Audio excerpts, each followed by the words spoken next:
1972 থেকে 1974-এর ইতিহাস তুলে ধরতে 2 দিন ব্যাপী স্থির চিত্র প্রদর্শনীর আয়োজন করেছে হিস্টোরিক্যাল ট্রান্সপারেন্সি সোসাইটি এবং দ্য বাংলাদেশ ন্যারেটিভ। শুক্রবার বিকেল থেকে রাজধানী বাংলা মোটরে বিশ্ব সাহিত্য কেন্দ্রের আর্ট গ্যালারিতে 1972 থেকে 1974 সালের রাষ্ট্রীয় দমন পীড়নের দলিল শিরোনামে প্রদর্শনীতে স্বাধীনতা পরবর্তী রাজনৈতিক অস্থিরতা ও দমনপীড়নমূলক শাসন সংক্রান্ত পত্রিকার সংবাদ, ছবির কাটিং ও প্রতিবাদী কার্টুন চিত্র তুলে ধরা হয়।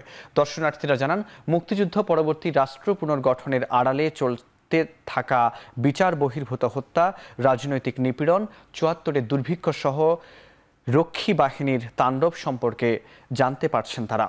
আয়োজকরা জানান, দীর্ঘদিন ধরে এই অধ্যায়ের অনেক সত্য গোপন করে একটি নির্দিষ্ট রাষ্ট্রীয় ন্যারেটিভ ইতিহাসকে একপেশে করে রেখেছিল। সেই ইতিহাসকে তুলে ধরতেই এমন আয়োজন।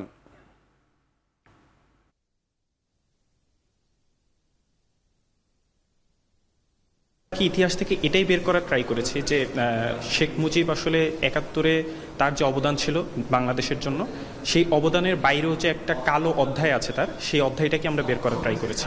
74-এর দুর্ভিক্ষ যেটা এতদিন অজানা ছিল, আমরা সবাইকে বলা হয়েছিল যে এখানে বেশি হলো যে মানুষ মারা যায়নি, কিন্তু প্রচুর মানুষ মারা গেছে এবং তাদের মুজিবের অবহেলার কারণে সেটা বেশি মারা গিয়েছে।